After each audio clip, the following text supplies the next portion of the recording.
Salut tout le monde, j'espère que vous allez bien. Je vous retrouve aujourd'hui dans une nouvelle vidéo, la première de l'année 2025, ce qui me permet de vous souhaiter une très bonne année. Et cette vidéo, c'est une vidéo que j'aime bien regarder chez les autres, un petit bilan des objectifs pour l'année 2025 et un récap de mes meilleures lectures aussi de l'année que j'aimerais partager avec vous. Ça va peut-être vous ouvrir des portes ou des opportunités de lecture. Et j'espère que vous avez commencé 2025 plutôt sous de bons auspices. J'espère surtout que vous avez de bonnes lectures et la santé. Moi, la santé aussi, ça va. Même si je suis extrêmement fatiguée, comme vous pouvez le voir devant vous. C'est pour ça qu'il n'y a pas eu de vidéo ces 3 dernières semaines. Je n'ai fait que de travailler, de m'occuper de mes animaux et de mon espace de vie. J'étais peu présente, tellement peu que j'ai même assez peu lu. Et voilà, j'essaye de trouver des créneaux pour la lecture sans m'endormir sur mon bouquin et c'est extrêmement compliqué. Voilà, donc j'espère reprendre un bon rythme. Aujourd'hui, j'ai aussi des activités qui m'attendent et notamment ma première session de ski de fond depuis que je suis ici. Je n'ai pas encore fait de ski de fond, pas réellement de ski non plus. Donc, je suis très contente d'y aller tout à l'heure et comment vous dire, ça m'a tellement manqué. J'ai une santé, une bonne santé, mais j'ai une grosse fatigue en ce moment. Hier, j'ai eu une énorme séance de massage très appuyée dont j'avais énormément besoin et qui m'a fait beaucoup de bien, mais j'ai aussi des douleurs aujourd'hui.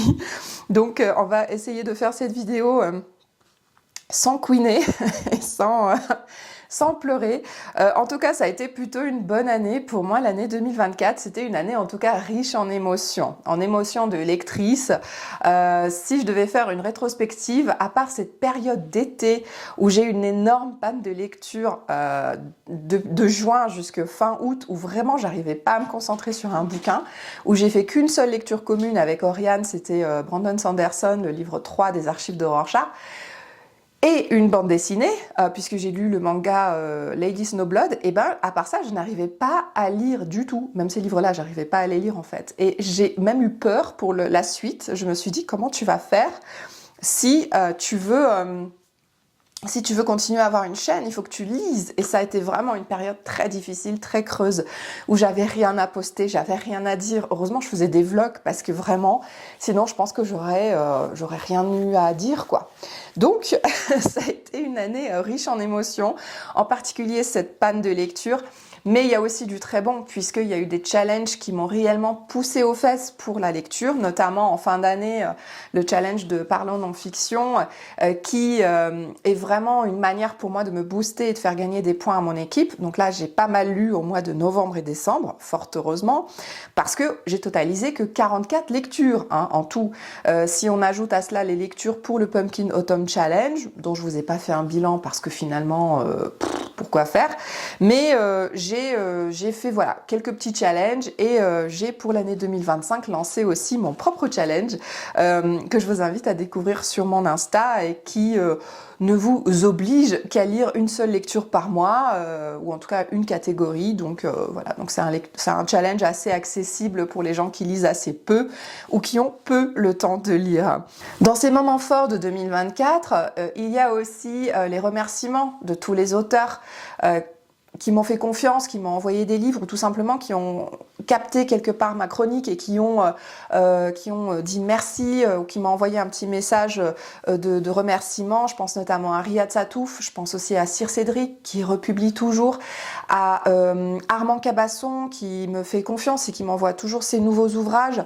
Je pense aussi à Gilles Lartigot aussi qui m'a remercié, qui a reposté ma chronique. Donc voilà, donc les auteurs qui savent que finalement nos chroniques et nos avis importent. Prendre des photos aussi, ça me procure énormément de plaisir pour les livres. Et aussi, j'ai eu un moment fort dans cette année, ça a été la découverte de la lecture pendant les sessions de tatouage un peu douloureuses. Et voilà, ça permet un peu de se détourner de la douleur de la session. Et ça a été plutôt intéressant comme expérience. Donc une année 2024 aussi riche en émotions parce que beaucoup de lectures communes. La lecture de toute la saga de Riyad Satouf, l'Arabe du futur déjà, en compagnie de jeunes filles adorables, et aussi des lectures communes avec des gens relativement récurrents avec lesquels je lis, comme par exemple Jessica, comme par exemple Gilles, comme par exemple Gwen et aussi Oriane bien sûr, donc des personnes aussi avec lesquelles j'adore lire des choses en commun et avec lesquelles on va certainement réitérer dans le futur des lectures communes. Et je ne cite pas tous ceux avec lesquels j'ai pas fait de lecture commune cette année, mais c'est pareil, on reste toujours un peu en contact et j'espère moi aussi proposer sur 2025 davantage de lectures communes parce que c'est quelque chose qui m'enrichit beaucoup et c'est ces moments forts de lecture qui pour moi sont importants dans ma vie de lectrice et le partage aussi autour de la lecture et c'est pour ça aussi que j'ai lancé mon challenge. Donc j'ai eu 44 livres lus, dedans il y a aussi un livre abandonné, c'est tout en fin d'année, un don de Toni Morrison, c'était l'avant-dernier ou le dernier livre de l'année où vraiment je n'arrivais pas à rentrer dedans, mais globalement plutôt de bonnes lectures, quelques coups de cœur très très rares dont je vais vous parler. Essentiellement j'ai lu du contemporain, curieusement, alors que j'aime pas trop ça à la base, du polar, du SFFF et après un peu classique, essai et très peu de BD. Je lis extrêmement peu de graphique, c'est un genre qui est vraiment sous-représenté sur ma chaîne, j'en suis consciente, mais j'aime pas beaucoup ça. Donc voilà, c'est très rare que j'aime les graphiques. Et j'en achète assez peu, donc parce que je ne souhaite plus réellement me constituer une bibliothèque. Donc ça, on va en parler. Alors effectivement, sur 2025, mes objectifs, ça va être surtout de la zéro pression. Donc ne plus me mettre la pression, parce que le fait de mettre la pression, en fait, ça m'oblige à lire pour ma chaîne et en fait moi finalement ce que j'aime c'est lire aussi pour mon plaisir. Je réalise que mon rapport à la lecture, mais ça on pourrait en faire une vidéo complète, mon rapport à la lecture a un petit peu changé avec la chaîne et là je veux vraiment lire sans pression, lire pour moi, lire des choses qui me plaisent ou qui me font envie vraiment sur le moment. Continuer à participer à des challenges, notamment ceux organisés par Parlons Non-Fiction. Je pense qu'elle va peut-être en faire un bientôt pour Pâques. Je vais certainement faire le Black November. Je vais certainement aussi participer à mon propre challenge. Cette année 2025, j'aimerais lire autour de 60 ou 70 livres. Ça serait pas mal. Parce que comme vous savez, ma palle déborde. J'ai dû louer un box pour stocker mes livres et même si mon objectif est de ne pas me mettre la pression, j'aimerais quand même continuer un petit peu à lire en cette année 2025. Ma lecture commune du moment, 1Q84, est une lecture commune et que j'apprécie bien pour le moment. Donc j'aimerais bien continuer à me faire plaisir et si vous le savez aussi, j'adore apprendre dans les livres, donc j'espère lire davantage d'essais. Et j'aimerais, si vous avez vu ma dernière vidéo sur le minimalisme, eh bien d'une part, acheter moins, acheter un livre par mois, et aussi ne pas garder les livres lus afin de vraiment diminuer la taille de ma bibliothèque et de réintégrer la liseuse pour les lectures les plus pénibles à tenir en main. Donc il y aura beaucoup moins de book haul. Malheureusement, mais il y aura quand même des avis lecture. Je pense que les avis lecture, c'est quand même le cœur central d'une chaîne de lecture et j'aimerais bien continuer à vous parler des lectures. D'une manière ou d'une autre, on trouvera des solutions. Alors, quelles ont été les meilleures lectures de mon année? Alors, ma lecture number one de l'année 2024, ça a clairement été The Expanse de James S.A. Corey, qui est une série, une grosse saga de science-fiction dont j'ai lu que le premier tome pour l'instant et ça a été un coup de cœur. Je la continue d'ailleurs en série télévisée que je vous conseille parce que c'est vraiment génial. La série est très fidèle au bouquin. Vous pouvez très bien vous contenter de la série si vous n'êtes pas un gros lecteur. Mais alors, je suis tombée en amour de cette saga qui est un savant mélange d'enquête policière, en tout cas d'enquête, de saga vraiment spatiale avec une humanité qui a investi tout le système solaire, qui vit sur la ceinture d'astéroïdes et les différentes planètes, sur la Lune, et une humanité qui se bat aujourd'hui pour la conquête de l'eau et une humanité qui est à l'aune vraiment d'un gros conflit interplanétaire puisque les humains n'évoluent pas malgré les milliers d'années qui passent et il y a toujours des problématiques sociales, raciales, etc. Donc c'est super intéressant et en même temps vous avez un gros côté aventure et des aliens. Voilà, et je vous en dis pas plus, mais c'est incroyable. On s'ennuie pas une seconde dans cette saga. J'ai vraiment adoré ce livre.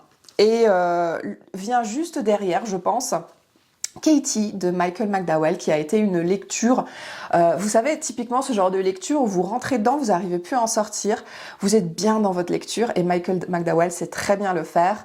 Et avec Katie, qui est un one-shot, on a certainement un de ses livres les plus gore, mais en même temps un livre avec un scénario très original, puisqu'on est dans un conflit entre deux jeunes filles appartenant à des familles différentes pour la conquête de la fortune de l'une d'entre elles, et c'est très très très sympa. Et enfin, ma troisième et très très très bonne lecture aussi de l'année, c'est Le nom de la rose d'Umberto Eco, mais un gros coup de cœur pour ce chef-d'œuvre d'Umberto Eco.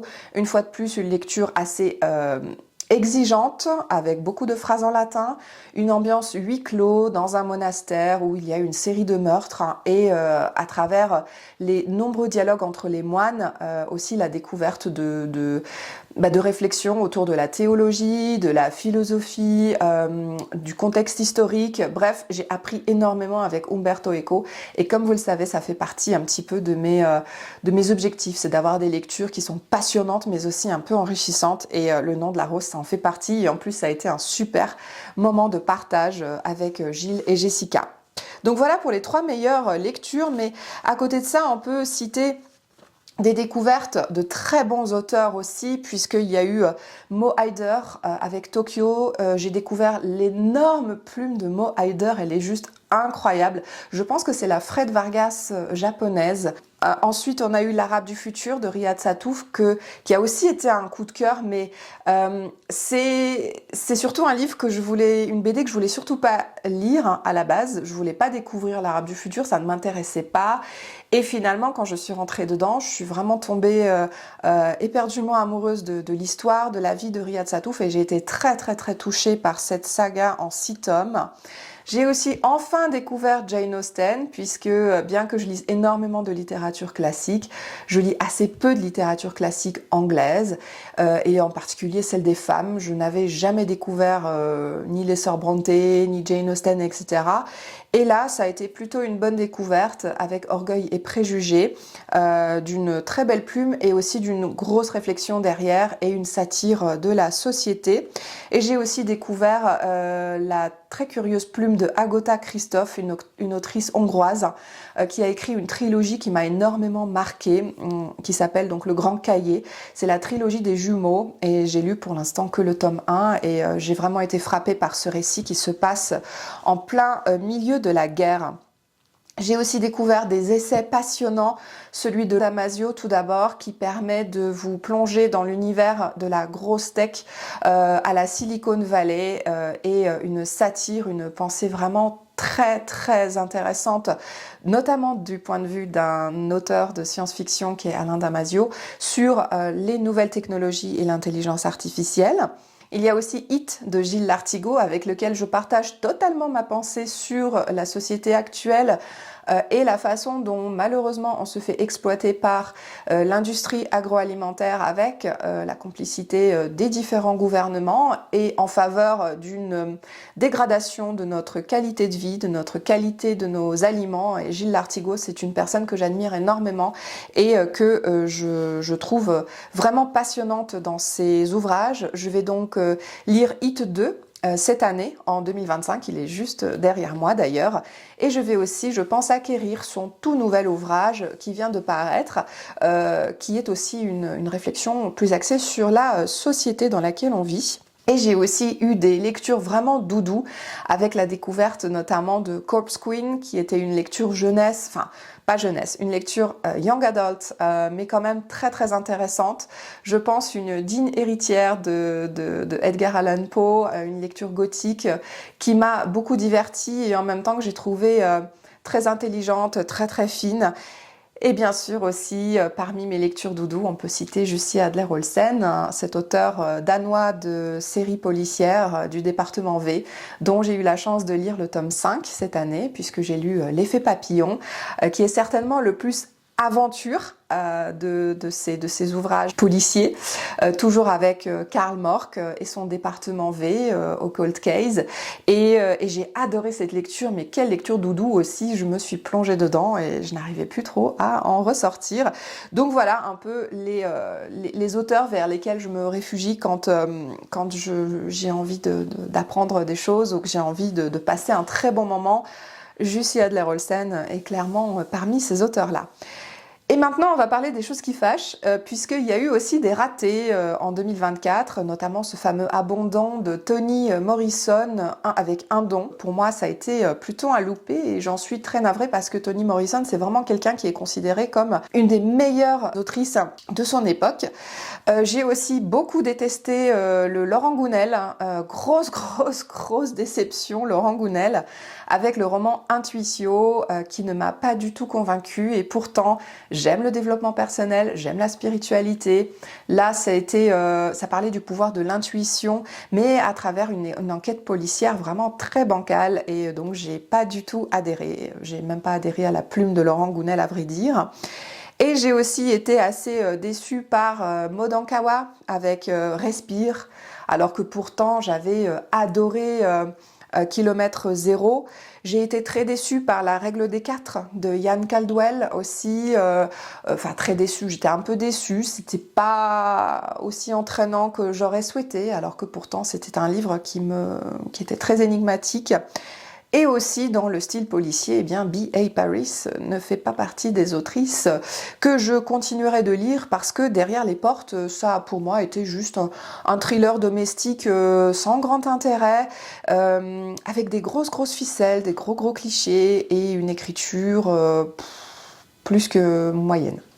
Voilà un petit peu pour ces lectures, le meilleur, le pire de l'année 2024 et puis voilà, j'espère continuer à faire de très bonnes lectures en cette année 2025 et comme vous le voyez derrière moi, il y a toujours une bibliothèque qui est bien garnie. J'ai clairement de quoi lire pour les 10 prochaines années. Donc même s'il y aura moins de book haul sur ma chaîne en cette année 2025, eh bien il y aura du vlog, il y aura plus de contenu un petit peu diversifié. Je vous envoie notamment sur ma dernière vidéo sur le minimalisme qui change un petit peu aussi sur ma chaîne. Dites-moi ce que vous êtes en train de lire, avec quel livre vous commencez votre année et pour ma part j'espère vous retrouver dans une prochaine vidéo qui sera un point lecture parce que j'ai tout plein de livres à vous présenter en vidéo, donc je vous embrasse très fort. Je vous remercie d'avoir suivi cette vidéo, n'hésitez pas à la liker et à la partager pour se faire connaître un petit peu et puis je vous embrasse et je vous dis à la prochaine. Salut!